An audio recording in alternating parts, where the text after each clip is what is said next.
যাতে এইভাবে যে তারা যে এগুলি যে মাংসগুলি নিচ্ছে, যদি পথে কেউ ধরে তখন এটার মধ্যে তারা মানে হলুদের মশলা দিয়ে তারা করে নিয়েছেন। যদি কেউ বলে তখন বলবে যে এটা তো আসলে বাজার থেকে আমরা কিনে আনছি, এটা মশলা তো মাংস এরকম। তাকে হত্যা করার জন্য মূলত তাদের প্ল্যানটা ছিল প্রায় 2-3 মাস যাবত। তারা এই প্ল্যানটা করে আসছিল তাকে মেরে ফেলবে, এবং তারা মানে যে এখানে যে মাস্টার মাইন্ড, তার বাসাটা হচ্ছে গুলশানের একটি বাসা, আরেকটি বাসা হচ্ছে বসুন্ধরা। এই দুইটি বাসাতেই মানে অনেক দিন যাবতেই প্রায় 2 মাসের মতো তারা প্ল্যান করেছে তাকে সরিয়ে দিবে। কিন্তু আপনারা জানেন তারা এই মানে যে আনোয়ারুল আজিম আনাকে হত্যার রাজনৈতিক এবং অর্থনৈতিক যে কারণেই থাকুক, হত্যা করার উদ্দেশ্যে তারা প্রথমত তারা বাংলাদেশের মাটিকে তারা ব্যবহার করতে চেয়েছিল। কিন্তু পরবর্তী পর্যায়ে বাংলাদেশ পুলিশের তথা ঢাকা মহানগর গোয়েন্দা সংস্থার তদন্ত সক্ষমতা এবং তাদের সফলতার কারণে এর আগেও অনেকগুলি হত্যাকাণ্ড সংঘটিত হয়েছে।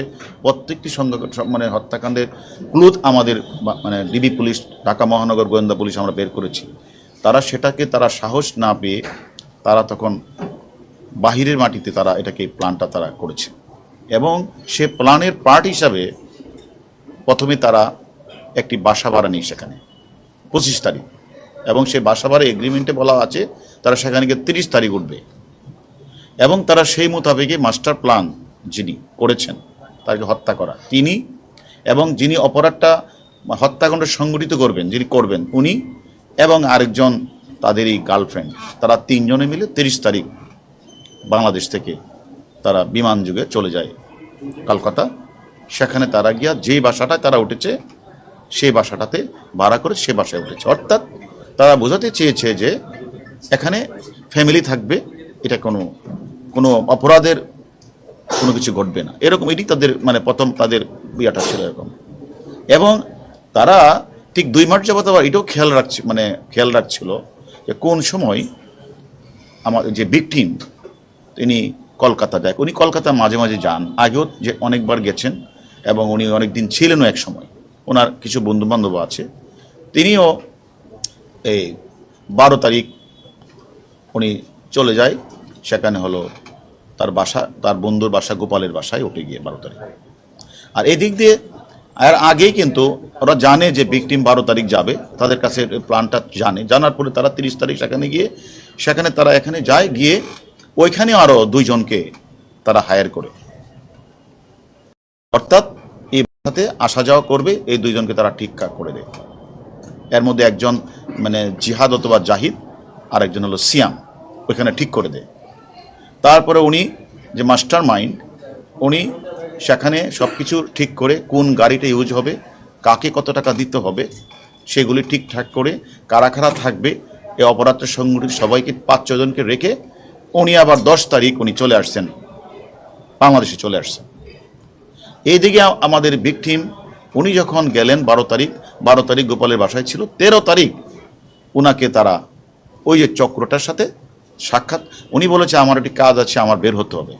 13 তারিখ উনায় যাওয়া, ওনাকে প্রথমে একটা সাদা গাড়িতে করে ফয়সাল নামে একজন তাকে সাদা গাড়িতে রিসিভ করার পরে ওনাকে সেখান থেকে নিয়ে আর কত দূর গেলেই সেখানে যে মূল হত্যাকাণ্ডটা সংঘটিত করেছে উনি আর হচ্ছে আমাদের ভিকটিম আর ফয়সাল এই গাড়িতে উঠে, আর ইন্ডিয়ান একজন ড্রাইভার ছিল রাজা, সে বিষয়ে কিছুই জানে না, সে জাস্ট ক্যারিয়ার হিসেবে তাদেরকে নিয়ে ওই বাসায় যায়। ওই বাসায় যাওয়ার পরপরই আরেকজন ব্যক্তি আছে মুস্তাফিজ নাম, উনি ওই বাসায় ঢুকে গিয়ে এবং এরা ঢুকার পরে আর সেখানে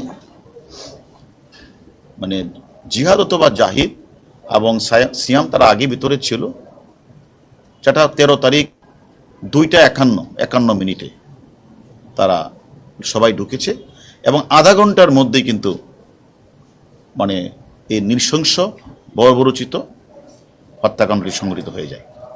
এবং তারা এই হত্যা সংঘটিত করার পরেই ঠিক আধা ঘন্টা বা 1 ঘন্টা পরেই এদের মধ্যে একজন যে সংগঠন করছে আবার বাইরে বের হয়ে যায়, গিয়ে সেখানে আবার ভিকটিমের মোবাইলটা তারা অন করে সেখানে কিছু কথাবার্তা করে, অর্থাৎ যে ডিভাইসটাকে তারা ভিন্ন খাতে করে ওখানে বাইরে চলে, সেখান থেকে আবার ভিতরে এসে তারা যে এটা আপনাদের বললে মানে এটা আসলে বলাও এটা আমাদের সকলের জন্য অত্যন্ত একটা কঠিন বিষয় যে তাকে তারা মানে মানে তাদের প্ল্যানটা ছিল এরকম যে তারা একদিকে যারা বিদেশের মাটিতে হত্যাকাণ্ড সংঘটিত করবে এবং লাশটাকে এমনভাবে গুম করা হবে যাতে কেউ কোনোদিন খুঁজে না পায়, যার কারণে তারা মানে বিভিন্ন পার্টে ভাগ করে ফেলেছে, অর্থাৎ হাড্ডির সাথে মাংসকে আলাদা করে এবং সেটা একটা সুটকেসে করে গ্রে কালারের সুটকেসে করে এই যে যে মূল যে আমাদের কাছে যিনি আছেন উনি আর হলো জাহিদ বা জিহাদ, এরা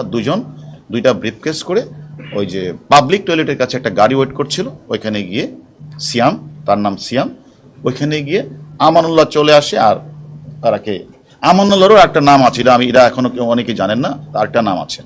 তার সেখানে গিয়ে তারা ওই দুইজন সিয়াম জাহিদ ভারতীয় একজন ড্রাইভার, সেই ড্রাইভারটা হয়তো জানেও না কি নিয়ে তারা চলে যায়, এদিকে এই পার্ট তারা চলে যায়। আবার এই যে মূল ভিকটিম মানে মূল যে মানে হত্যা সংঘটিত উনি আবার বাসায় চলে আসে, এসে উনি পরের দিন উনি তারপরে আরও দুইজন, যেহেতু তিনজন ছিল, তিনজনে বাকি মাংসগুলিকে বিভিন্ন পলিথিন বা বিভিন্ন ইয়েতে করে তারাও বের হয়ে যায়। 15 তারিখে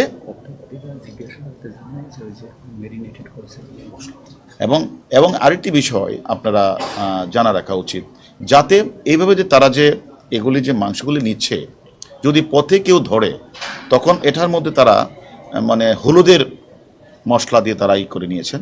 যদি কেউ বলে তখন বলবে যে এটা তো আসলে বাজার থেকে আমরা কিনে আনছি, এটা মশলা তো মাংস, এরকম বলবে সেটা এটাকে। অর্থাৎ উদ্দেশ্যটা ছিল যে মানে এমনভাবে গুম করা হবে তাকে যেন কেউ কোনো দিন তার অস্তিত্ব না পায়। অপরাধীরা সেখানে করে তারাও একে একে তারা বাংলাদেশে চলে আসবে। এবং ঠিকই 15 তারিখ মূল যে আমাদের কাছে আছে উনি এবং তার যে গার্লফ্রেন্ডটা গিয়েছিল 30 তারিখ, এই দুইজন তারা বাংলাদেশে চলে আসে। 16 তারিখ মুস্তাফিজ চলে আসে। এভাবে পর্যায়ক্রমে ওরা যখনই বাংলাদেশে ঢুকে পড়েছে ঠিক তখনই যে মাস্টার মাইন্ড উনিও 10 তারিখে চলে আসছিল, ওরা যখন বাংলাদেশে একে একে ঢুকে পড়েছে উনি তারপরে বিস্তা এয়ারলাইন্সে দিল্লি থেকে 2 ঘন্টা ট্রানজিট নিয়ে উনি কাঠমান্ডু থেকে ওখান থেকে অন্য কোথাও চলে যেতে পারে এবং চলে গেছে। এখন আমার বিষয়টা হচ্ছে যে এই হত্যাকাণ্ডটা আসলে তাদের দীর্ঘদিনের একটা পরিকল্পিত প্ল্যানের একটা অংশ এবং তারা দীর্ঘদিন যাবতেই তারা একটা সুযোগ খুঁজছিল ভিকটিম কোন সময় ওই দেশে যাবে।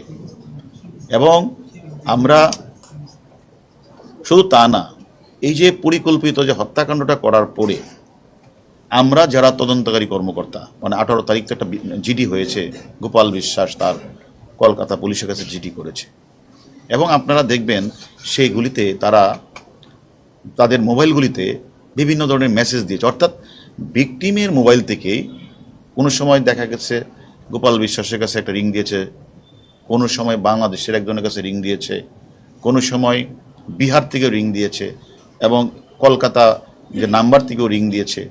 এবং অর্থাৎ তারা বোঝাতে চেয়েছে যে ভিকটিম কিন্তু এখনও ঠিক আছে এবং সে সর্বশেষ একটা মেসেজ পাঠিয়েছে মানে 18 তারিখের পরে। মেসেজটা ছিল এরকম যে আমি দিল্লি যাচ্ছি, আমি দিল্লির স্বরাষ্ট্রমন্ত্রী অমিত শাহের সাথে আমার সাক্ষাৎ হবে এবং মাননীয় আমাদের দেশের প্রধানমন্ত্রী যাবে সেখানে তার মন্ত্রী পাওয়ার বিষয় নিয়ে কথা হবে। সেই মেসেজগুলি যখন আমরা পেলাম আমার তখনই সন্দেহ হচ্ছিল যে এরা আসলে মানে অপরাধীরা অপরাধ করে ডিভাইসের মাধ্যমে তারা অপরাধ তদন্তকারী সংস্থাগুলিকে ভিন্ন খাতে নিয়ে যাওয়া এবং তারা যখন তাদের নাম গন্ধ যেন না থাকে, নিশানা না থাকে, সেই কারণে কোনো সময় তারা এই মোবাইলটা গিয়ে তারা পাঠিয়ে দিয়েছে বেনাপুলের দিকে, কোনো সময় তারা মোবাইলটাকে পাঠিয়ে দিয়েছে মুজাফফরাবাদ, কোনো সময় তারা আবার মেসেজ দিয়েছে, আবার কোনো সময় ইয়ে থেকে ওই মানে পশ্চিমবঙ্গের মানে লাস্ট বর্ডার যেখানে আমাদের মানে বেনাপুলের কাছে তারা সেখানে যে মেসেজটা দিয়েছে আমাদের বাংলাদেশে তার যে এপিএস তার পিএস এবং আরও অনেকের কাছে তারা মানে টেলিফোনটা করেছে। টোটাল উদ্দেশ্য ছিল একদিকে লাশটি গুম করা, অস্তিত্ব যেন কখনো না পাওয়া যায়, আরেকটা উদ্দেশ্য ছিল তদন্তকারীরা যেন কোনো ডিভাইস খুঁজে না পায়, ডিভাইসটা এমনভাবে করবে যেন তাকে অপরাধী ধরতে না পারে। আর অন্যদিকে আমাদের দেশের যে সকল অপরাধীরা বিদেশের মাটিকে অপরাধ আশ্রয়স্থল হিসেবে ব্যবহার করেছে, তারাও যেন ইন্ডিয়ান পুলিশের জন্য তাদের নজর যেন বাংলাদেশে না আসে।